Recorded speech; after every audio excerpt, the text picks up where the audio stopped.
మొన్నటి బడ్జెట్ ప్రసంగంలో కూడా ఏకంగా 9.74 లక్షల కోట్లు అప్పులు మేము మిగిల్చామంటారు.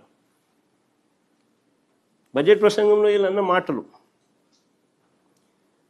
అసలు నిజాలేంటో తెలుస్తాయని, రాష్ట్రానికి సంబంధించిన అప్పులు ఎంతుంటాయో రాష్ట్ర ప్రజలకు ఎక్కడ తెలిసిపోతుందేమోనని ఏకంగా బడ్జెట్ పేపర్స్లో అప్పులకు సంబంధించిన టేబుల్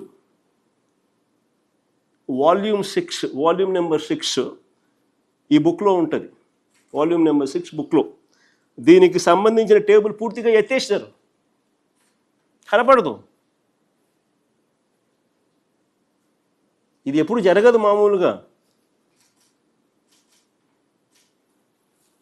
నేను ఆశ్చర్యంగా చంద్రబాబు నాయుడు గారిని ఒకటే అడుగుతా, అయ్యా చంద్రబాబు నాయుడు గారు, ఇక్కడ దాచిపెట్టవచ్చు కానీ మీరు ప్రజెంట్ చేసిన చంద్రబాబు నాయుడు గారు ప్రజెంట్ చేసిన మీ తొలి బడ్జెట్ అప్పటికింకా ఇంత తెలివితేటలు ముదర్రా. ఈయన ప్రజెంట్ చేసిన